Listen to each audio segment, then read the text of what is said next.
Yeah, welcome back to our classroom. We are going to see now mass and weight. So, generally what is mass?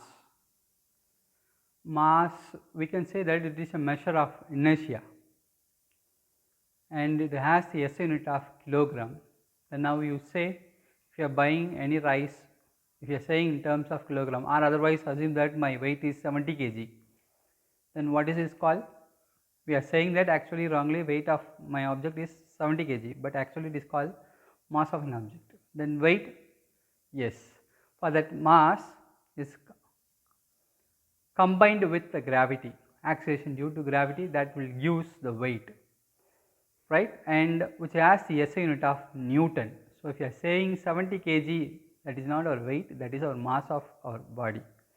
If you are including the gravity, then we are saying that weight, right, that is clear. So, weight is in terms of Newton and the mass in terms of kilograms, and the mass is a scalar quantity. What is called scalar? It has only magnitude. What is called magnitude?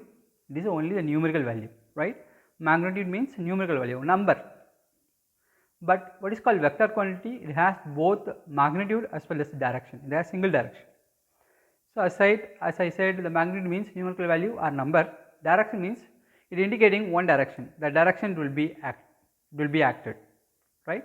So, that is called direction of that component. Let us move on to our topic, mass. Can you able to see my laser beam? Yes, mass and weight. Yes, here we are going to see the difference between mass and weight. What is called mass? It is a measure of inertia, right. Then what is called inertia? Yes, a resistance offered by an object to change its state of motion or rest, that will give inertia. A resistance is offered by an object to change its state of motion or state of rest, that will give the inertia. And the greater mass will have greater inertia, of course, because the greater mass will have greater inertia. And what is called weight? Weight is a force. What is a force? With which it is attracted. The force is attracted towards earth. So, any object in earth, it has some attractive force, that is acceleration due to gravity. So, we can write the weight W is equal to mass into acceleration due to gravity. W is weight, M is mass, G is acceleration due to gravity. The SI unit mass has a SI unit of kilogram, where K should be small letter, right. Try to follow the same, because it is a general rule in physics part. From lower class itself, if you start like that, this is very good for you. And weight has the SI unit of Newton. N should be small letter. If you are writing single letter, N can be caps letter. Here K should be small letter, right. Right. And the third point, it remains constant everywhere. This point is very important. The concept based question they may ask from here. Mass remains constant everywhere, but weight value changes from place to place, because acceleration due to gravity varies place to place, right. And the fourth point, it is measured by common balance. So, whatever items you are going to buy in a supermarket or any in normal market, that will be balanced by common balance, that will give the mass value. And it is measured by spring balance. What is called spring balance? If you are coming back to physics lab, that time I will show you the spring balance. From that spring balance, we can be able to calculate this weight, okay. And fifth one, the mass is a scalar quantity. It has only magnitude. Magnitude means numerical. Numerical means number. And weight is a vector quantity. It has both magnitude as well as direction. How the direction will be acted? Vertically downward direction, right. Vertically downward direction it will be acted, the weight will be acted. For a very good example, here I am showing this one, right. So, the weight will be acted in the downward direction, vertically downward direction, right. That is called, we are saying that the direction of weight. I hope you understand well about the mass and weight concept, and we can see in the next video. Thank you. Yeah, welcome back to the next one. The weight of an object on the moon. We are going to calculate the weight of an object on the moon, right? So we have the object, right? For that object, we are going to calculate the weight on the moon, right? Right. And so we have seen what is called the force, right? Weight we are saying, right? So what is weight? The weight of an object on the moon attracts the object. Yes, the moon will also attracts the object. But remember that the mass of the moon is lesser than the earth.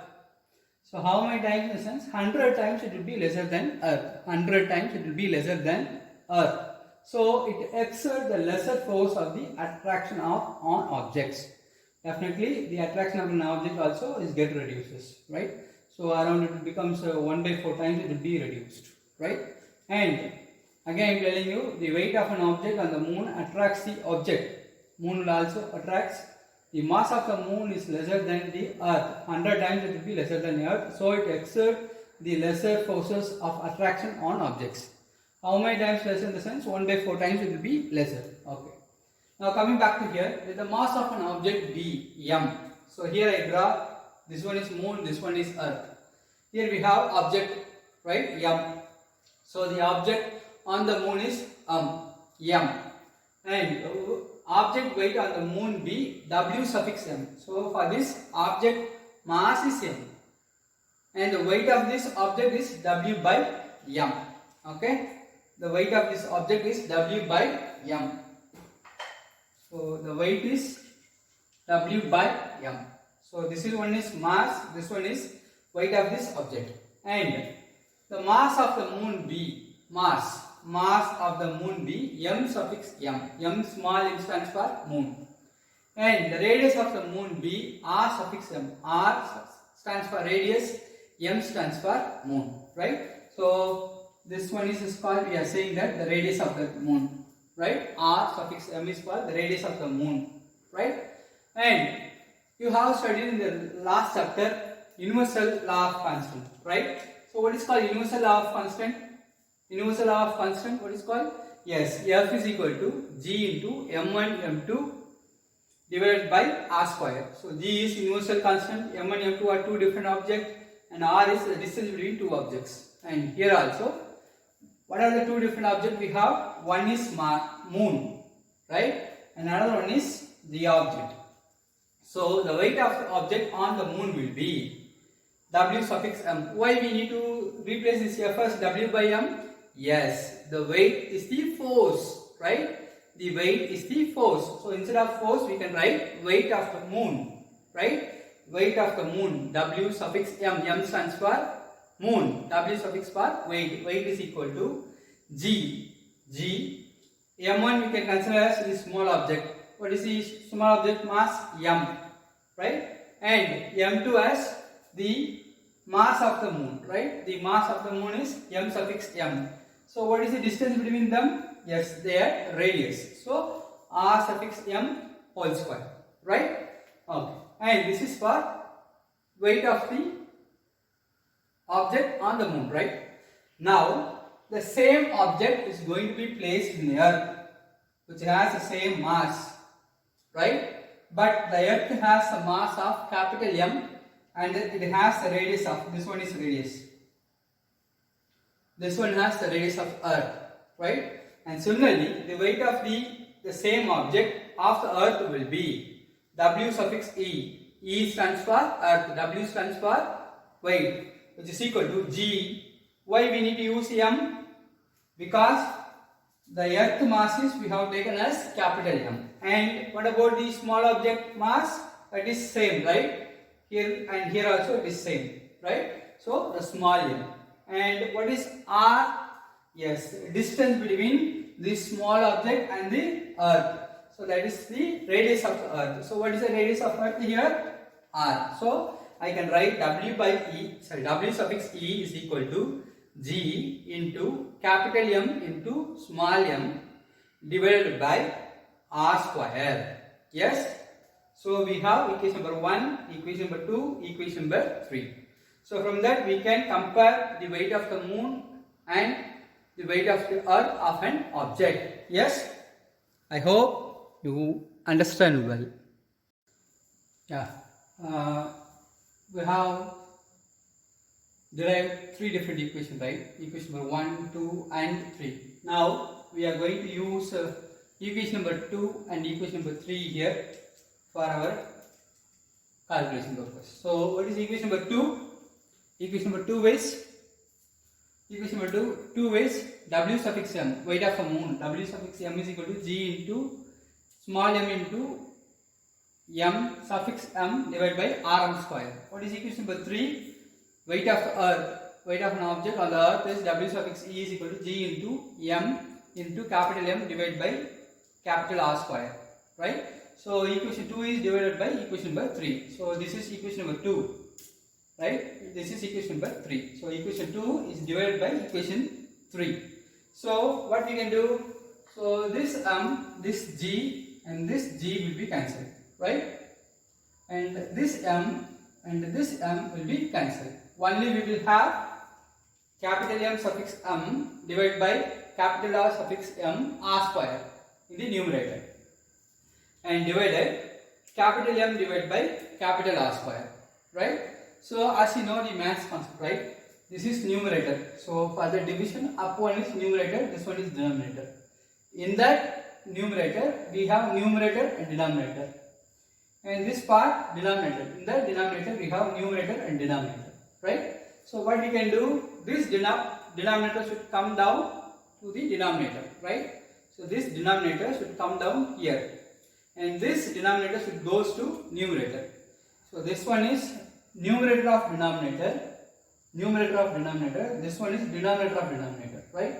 And this will go down and this will go up according to the math concept, right? So W suffix m divided by W suffix e is equal to capital M suffix m into R square, because this R square should go up, yes, divided by capital M into capital R divide suffix m R square, capital R suffix m whole square, right? And I said very clearly the mass will be different, right, for moon and earth. For comparing with earth, moon will be, the size is 100 times decreases, and the attractive force also 1/4 times it will be reduces, right? So look at here, be careful while solving this one. Here moon, the mass of the moon with respect to earth, therefore it should be 1/100 times. Mass of the earth only greater size, therefore 100 times, right? But look at here R square divided by Rm square, right? So R square stands for earth, Rm square stands for moon, therefore it should be 4 times, not 1/4 times. If it is like, for your doubt, I am saying Rm square divided by R square, that time you can write 1/4 whole square, right? But here the radius of earth is greater than, when compared to the radius of the moon. Radius of the moon is lesser than 4 times of radius of earth. Or we can say that the radius of earth is 4 times greater than the radius of moon. Therefore I use 4 whole square. So 1/100 4 square. What is 4 square? 16/100. So cancel it by 4, 4/25. So cancel it by 4. So 1 4s are 1. Here if you cancel by 4, so 25 divided by 4. So it will give 24. 6 4s are 24. So 6.1 remainder 0. If you are simplifying, it will give 6.25. So 1 divided by 6.25, we can take it as 1/6, right? Therefore the weight of the moon divided by the weight of the earth is equal to 1/6 times. Therefore we can write the weight of the moon is equal to weight of the earth divided by 6. I just cross multiply it, right? So the weight of the moon is equal to weight of the earth divided by 6 times, right? I just cross multiply the weight of the earth on the right side. So the weight of the moon is equal to weight of the earth divided by 6. I assume here my weight is, okay, my weight in earth is 72 Newton, right? My weight is in earth is 72 Newton. Then what about my weight in moon? Yes, we have the formula, the weight of the moon is equal to weight of the earth divided by 6. So my weight is in the earth is 72 Newton, which is divided by 6. So 72 divided by 6, that will gives 12. So 12 Newton. So 12 Newton, which is my weight in mole, right? So the weight of the object should be in Newton. The mass of an object should be in kilogram. Yes, I hope you understand well. Thank you. See you in the next video.